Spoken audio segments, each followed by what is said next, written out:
ঘরে থাকা কয়েকটা আইটেম দিয়ে কিভাবে সে ভাইরাল ডিম চাটনি রেসিপিটা বানিয়ে খেয়ে নিলাম সেটাই থাকছে আজকের ভিডিওতে। হ্যালো সবাইকে। তো আমি সেই ডিম চাটনি রেসিপিটা বানানোর জন্য দুটো শুকনো মরিচ নিয়ে নিই। এই শুকনো মরিচ দুটাকে আমি শুকনো কড়াইয়ে ভালোভাবে টেলে নেই। মরিচগুলো কালচে হয়ে গেলে সেগুলো আমি নামিয়ে নেই। এরপর কড়াইতে ভালো করে জল গরম করে এর মধ্যে আমি 4টা ডিম সিদ্ধ করতে বসিয়ে দিলাম। ডিম সেদ্ধ করার সময় আমি একটু লবণ ইউজ করি যাতে ডিমগুলো ফেটে না যায়, তার জন্য লবণ ইউজ করতে হয়। এদিকে ডিম সেদ্ধ হতে হতে আমি যে আমার ভাইরাল ডিমের চাটনিটা ছিল সেটা বানানো শুরু করে দেব। এই জন্য প্রথমে আমি একটা ছোট বাটি নিয়ে নিব। সেটাতে যে আমার তেলে রাখা শুকনো মরিচগুলো ছিল সেগুলোকে ভালোভাবে হাত দিয়ে ক্রাশ করে নিব।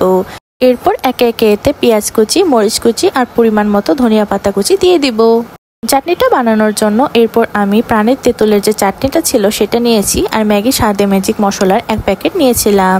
সেই 1 প্যাকেট মশলা আমি এতে অ্যাড করে দেব।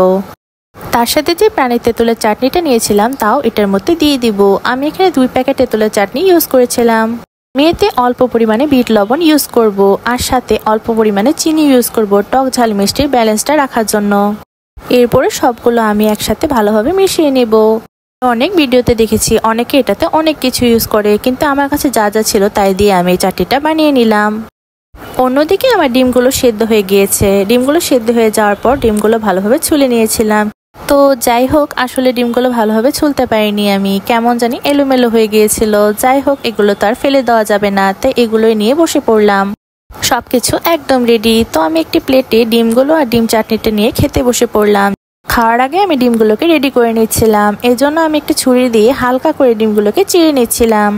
ডিমগুলো আসলে ভিতরেও নরম ছিল, তাই সেদ্ধ হওয়ার পরে ছুলতে নেওয়ার সময় আমার এমন অসুবিধা হয়েছিল। যাই হোক, ডিমগুলোর ভিতরে আমি চামচ দিয়ে ডিম চাটনিটা ভালোভাবে ভরে দিয়েছিলাম। ডিম চাটনির রেসিপিটা অনেক দিন আগেই ভাইরাল হয়েছিল, তো বানাবো বলছিলাম কিন্তু বানানো হচ্ছিল না, তাই সেদিন বানিয়ে খেয়েই নিলাম।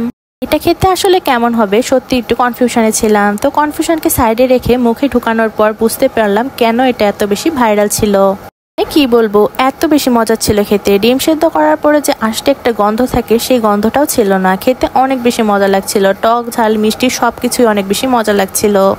একটা খাওয়ার পর আরো কিছু খেতে ইচ্ছে করবে এমন মজা লাগছিল। ডিমের সাথে এগুলোর কম্বিনেশন যে এত ভালো হবে বুঝতে পারিনি আগে। আমার হাজব্যান্ডও 2টা ডিম খেয়েছিল, তার কাছেও অনেক বেশি মজা লেগেছে। যাই হোক, চাটনিটা যে বানিয়েছিলাম সেটাও খেতে অনেক বেশি টেস্টি ছিল। চেটেপুটে খেয়ে শেষ করে ফেললাম। আজকের ভিডিওটি এই পর্যন্তই। Thanks for watching. বাই।